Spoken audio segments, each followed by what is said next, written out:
Hey, welcome into the Stinking Truth Podcast. Mark Schlarth alongside my co-host, Mike Evans. Always great to be with you guys. Thank you so much for watching the show. Make sure you like, make sure you subscribe to the channel. And here we are talking about NFL again and the ongoing story, the legacy, the whatever you want to call it. Probably legacy is not the right word, but well, legacy could be at stake here. Okay. I'll save you from that. Thank you. Floundering there. I was floundering. You were floundering. I was saving you. That's what I'm here for. But the owners' meeting is going on. Owners' meetings are going on. A lot of juicy stuff coming out from the owners' meetings. The soap opera saga that is Lamar Jackson took another twist as he tweeted out at the same time that John Harbaugh was sitting down to do his press conference at the owners' meeting. Lamar saying that he had requested a trade on March 2nd. Right. And Harbaugh had not seen the tweet, and he said, quote, "I don't know what direction it's going to go. I don't have a crystal ball, but I know whatever happens is going to be good. It's going to be okay. I have my hopes. I love Lamar Jackson." And I believe all those things. I believe that, he wants Lamar Jackson. I believe that he does love Lamar Jackson. I mean, I've had many conversations with John Harbaugh about Lamar Jackson. So, I'll take him at his word. And I think the organization loves him at their price. And the bottom line, Mike, is that, I don't know what good it does you to tweet that you asked for a trade on March 2nd here at the end of March, and then you became a free agent, a restricted free agent, right? So wouldn't it do you more good to say, I'm not happy, I'm requesting a trade now before you got the franchise tag placed on you or the non-exclusive franchise tag placed on? I don't know what good it does to announce that now, because ultimately it doesn't matter that you announced or asked for a trade because you are a free agent. Technically, you can negotiate with anybody anyhow. True. Unless he thought at the time that he was going to be getting the exclusive franchise tag and that he would not have the chance. Right. And that he was going to be stuck with the Ravens as his only recourse. But so answer me this, riddle me this, Batman. Why announce it now? What good does it do you now to announce that you ask for a trade on March 2nd? I think what he's trying to accomplish, and he's just trying to facilitate teams to reach out and talk to him and engage with him. And if they don't, doesn't it just further strengthen the belief that there is collusion going on? If nobody is reaching out to him, nobody's trying to negotiate with him, what does that tell you? Well, not in my mind, it doesn't. I mean, you don't think that somebody would be, at least one team would be interested in at least kicking the tires on Lamar Jackson? And I think every team would be interested in kicking the tires on Lamar Jackson if he didn't play 12 games a year the last 2 years. He didn't miss time injured. That's one. Two, if there wasn't 2 first-round compensation package of 2 first-rounders, and, oh, by the way, we're going to have to give him a fully guaranteed contract, and he wants Deshaun Watson money?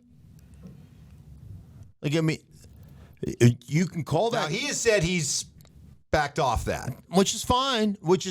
You still have to, because the report was. Now, again, I don't know how much validity there is and what the back angle language is, or whatever you want to call it, but the report was $133 million over 3 years, an average of 44 point whatever million, fully guaranteed, kind of the Kirk Cousins deal, 3-year fully guaranteed contract, right?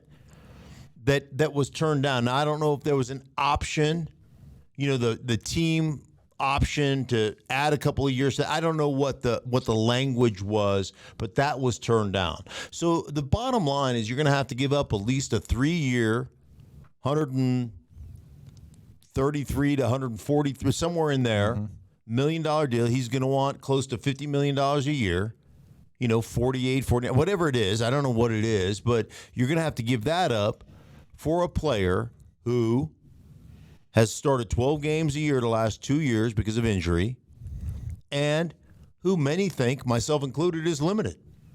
Yeah, but let me give you an apples to apples comparison here. By all means. So you bring up the compensation and the contract. Is that any different than what Denver just did for Russell Wilson. They gave up a package that included 2 first-round picks and then promptly signed him to a contract that paid him about $150 million guaranteed. And we saw how that worked out. So I would think, especially with seeing how it worked out for Denver with Russell Wilson, that taking a gamble on Lamar Jackson, especially if you're a quarterback needy team, I don't think that should be considered too prohibitive. Okay, I think it's not an apples to apples comparison, because I think that Russell was not a guy that was considered before he came to Denver as we got to run him on quarterback keepers, we got to run him on quarterback counters, we got to run him on quarterback powers, we got to run him. Like, that was not the style of offense with which he played in Seattle. And, oh, by the way, in a 10-year career, other than the finger injury that cost him, was supposed to cost him 8 weeks and ended up costing him 4 weeks, finger surgery in the middle of the season, that dude didn't miss games. No, but the team that knew him the best, Seattle, thought that there was at least some signs of crumbling, some signs of decline coming, already here. I think the team that knew him the best got tired of messing with all his crap. When you talk about, hey, we've got to, and I get it. I get that it's okay at first when you're winning, but it tends to wear on you. When you've got 6 different people that you travel, and you got to buy 6 hotel rooms and 6, plane, and then the other guys on the team going, wait a minute, we're winning because of our defense, or we're winning because we run the ball, we're winning because of this, and all the preferential treatment goes to that guy. Like, we know this, living here in Denver and watching what went on this year. That dude is about as tone deaf as anybody on the planet. I'm talking about Russell Wilson. And so Seattle got sick and tired. And, it just wasn't – it was everybody within the organization got sick and tired of having to deal with that. And they got to the point where, like, hey, man, like, all the let Russ cook and all this, that, and the other, and all the different people that are in the facility and people that are trying to – change the football operation. We saw it. We saw it firsthand here. He had his own personal quarterback coach that was allowed to be on the field during practice that wasn't affiliated with the team. Come on, dude. Like, not unprecedented. Tom Brady had that with Alex Guerrero. But he wasn't a quarterback coach. He wasn't out there going, hey, I know Josh McDaniels told you to take this drop and look to this guy, but I like this read better. Right. So let's go. Like, that is unprecedented. Like, the first thing, and at our station, our own Darren McKee put out the video. It's got over 6 million views on it. He asked at the introductory press conference of Sean Peyton about Jake Heaps, the personal quarterback coach of Russell Wilson, and Sean said, to his credit, I don't know a whole lot about that, but it ain't going to happen here. That dude ain't allowed in my building. So I want to circle the conversation back to Sean Payton here, because there was some juicy stuff that came out of his press conference at the owners' meeting. But back, just to put a bow on the whole Lamar Jackson conversation, could New England be a place for Lamar? Robert Kraft let this little nugget slip at the owners' meeting that Meek Mill, the rapper who he's friends with, they've done a lot of charitable stuff together, Kraft and Meek Mill, that Meek Mill texted Kraft to say, hey, Lamar wants to come to New England. I don't know how Belichick felt about Robert Kraft sharing that, but what about New England? I've heard New England is a fan of Lamar and has been a fan of Lamar going back to when he got drafted out of Louisville. I think one of the things that would blow you away about Bill Belichick, as staunch and cranky and, and all football on a Cincinnati, as Bill Belichick is. Boy, you nailed that. Yeah, I did, didn't I? That was like identical. That when he had a chance to get Cam Newton, he went out and got Cam Newton. He talked about how hard Cam Newton was to defend for him. And I think he would look at Lamar Jackson very much the same way. How difficult that guy is to defend, how many things he opens up for you as an offense. And, I think Bill Belichick, anytime you're talking about Bill Belichick, like we all see, I always say this about broadcasting. like broadcasting, you tend to see the game through, the lens that you grew up playing the game. So, you watch the game through this straw hole. You're kind of like looking at the straw hole, and you tend to focus on what you did for a living, and you look at the game that way. I always my eyes just naturally go to the front seven, and you lose some of the global perspective.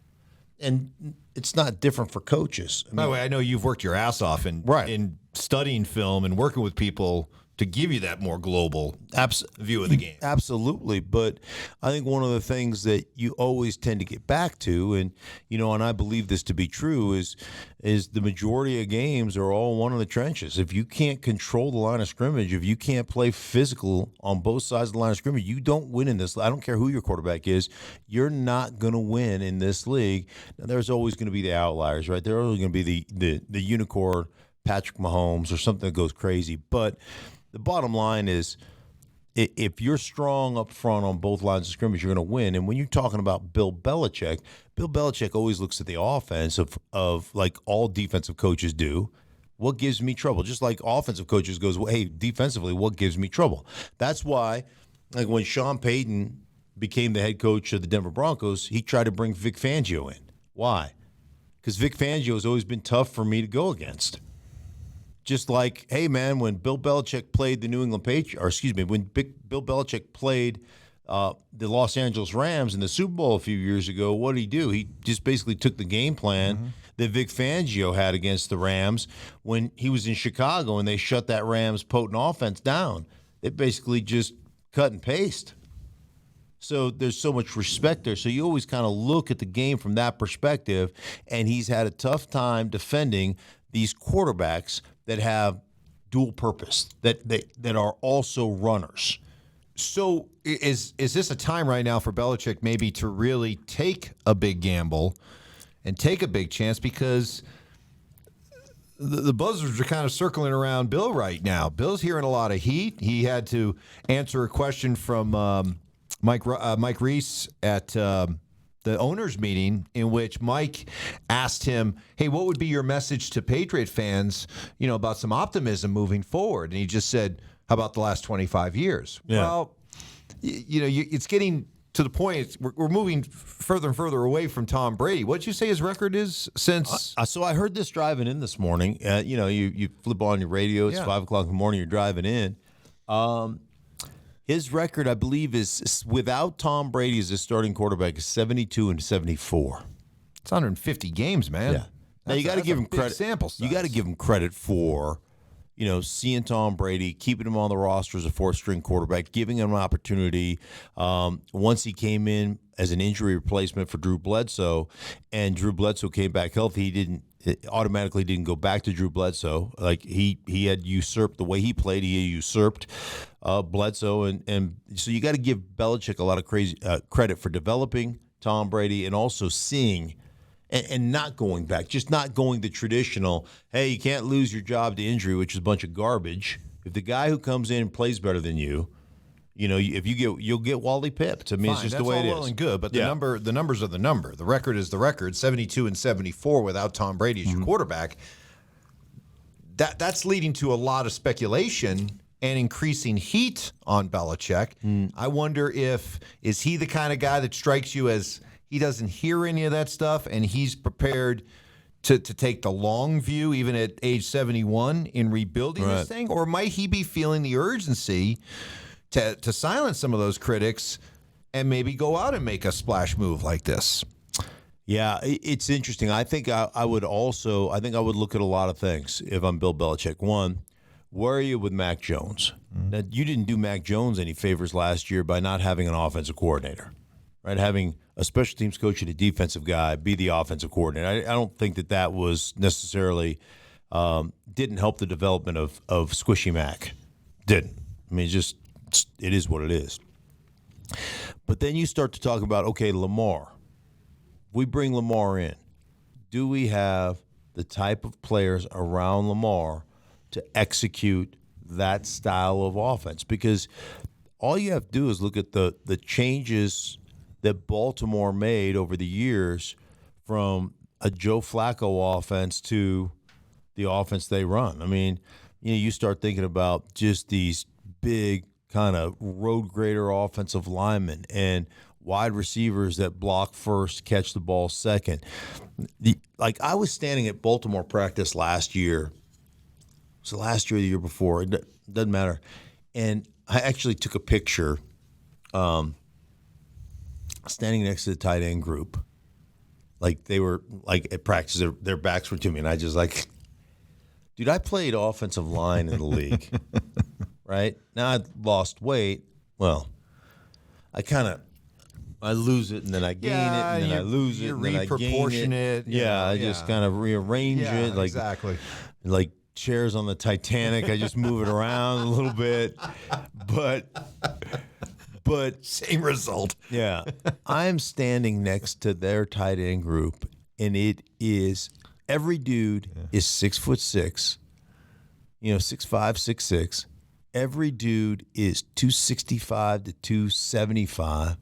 Their fullback is every bit of 6'3", 6'4", and 315.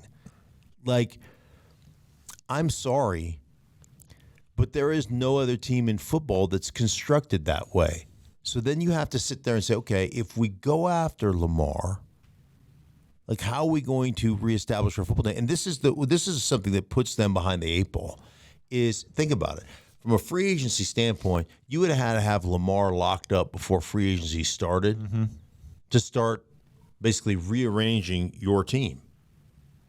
And so I think there's legitimacy in going, we don't necessarily have the personnel groupings to kind of put him in the most comfortable offense. And I'll go back to Russell Wilson. Like, I know that Russell wanted to be some drop back shotgun quarterback, but you're really not that.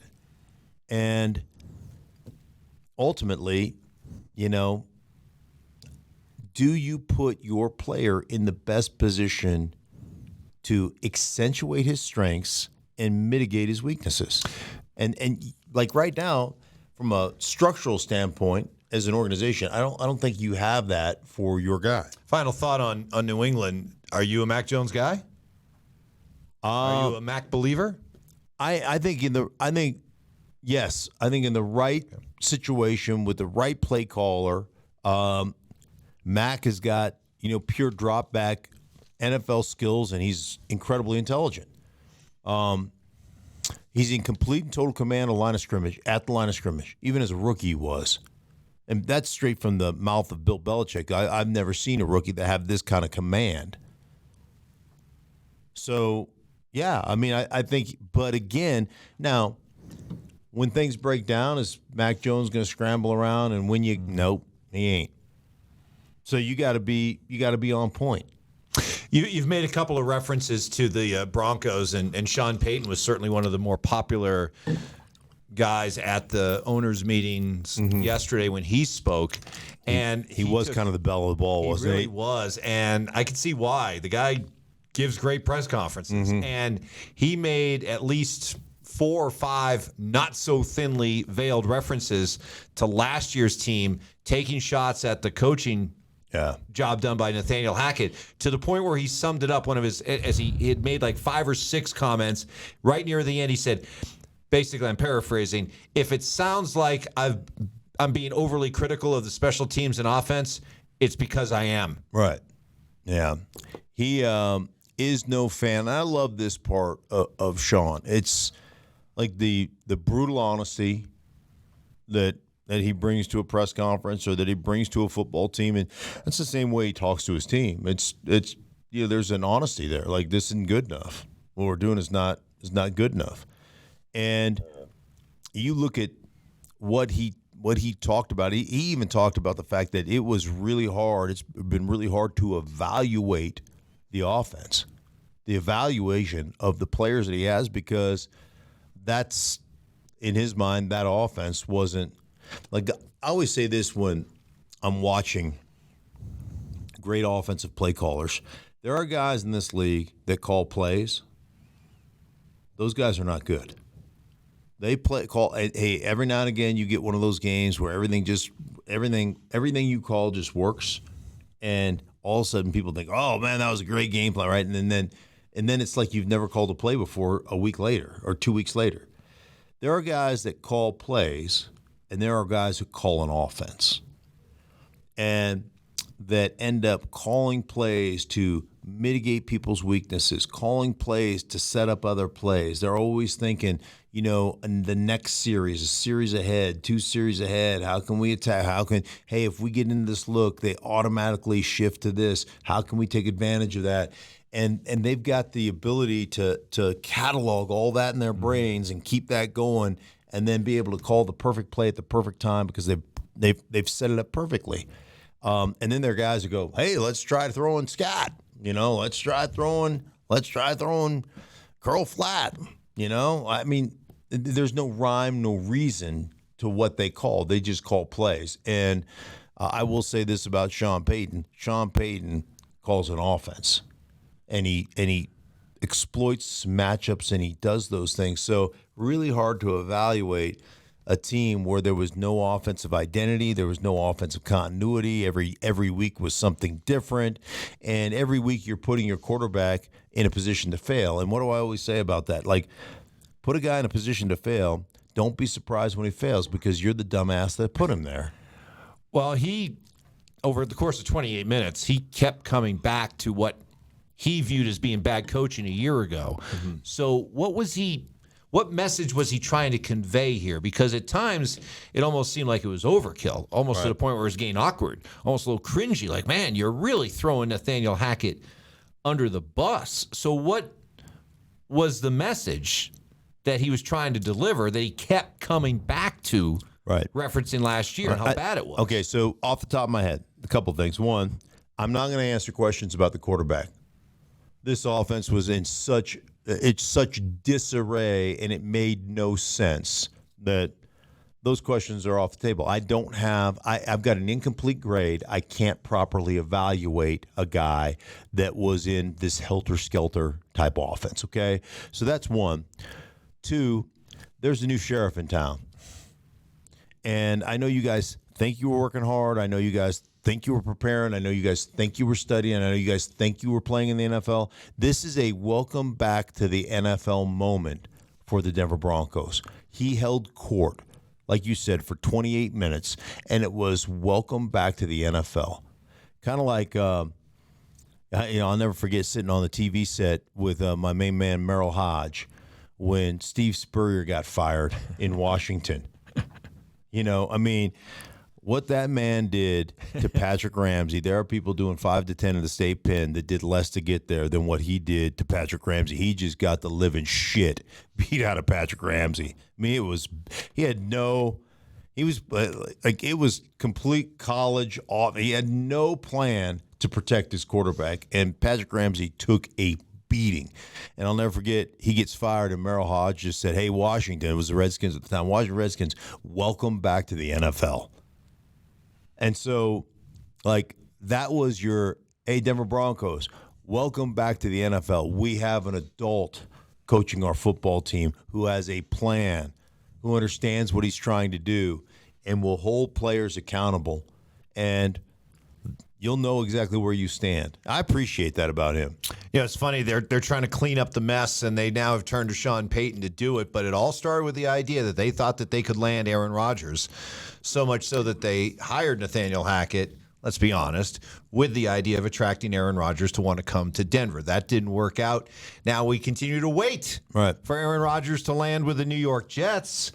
Meanwhile, the Packers are saying Aaron Rodgers basically ghosted us. Yeah.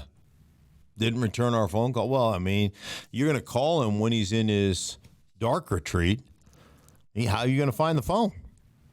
You got that thing on. We've all been there. Yeah. Phone rings in the pitch black of the night. You're doing that. You're in a strange place. Yeah. And you're reaching around, and you can't find it. Who keeps calling me on the dark retreat? I'm sure they probably take your phone away from you when you walk into the dark retreat. Yeah, they probably have a little basket. You drop your phone into it, right? Sure.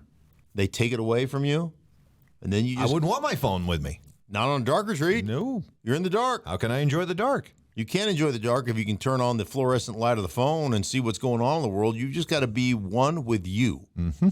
So Green Bay trying to get a hold of Aaron. He's in a dark retreat. Doesn't even have his phone. But even when he had his phone, apparently he ghosted him. Dude, Aaron just wants out. He just wants out. It's time to move on. It's time to leave. You guys don't know how good you had it. I'll show you.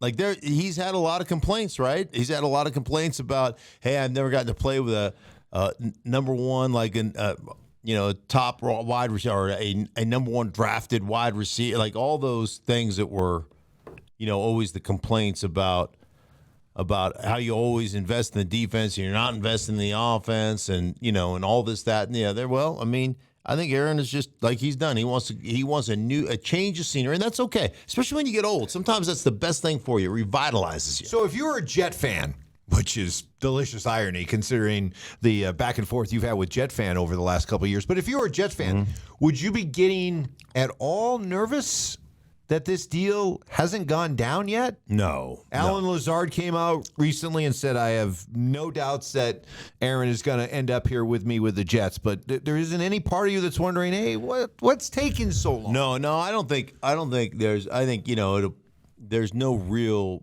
pressing deadline to get this deal done. Maybe the draft is one.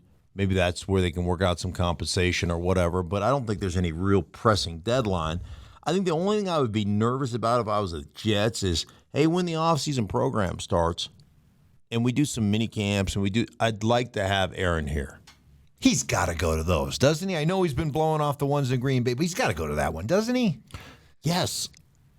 Here's the irony of that, too, is the reason he usurped Brett Favre on the pecking order of the depth chart and why they moved Brett Favre was because Brett didn't show up to anything. Right. And Aaron showed up and took all those reps and owned all those reps. And eventually they were looking at it going, I think this kid could be as good, if not better than our aging quarterback.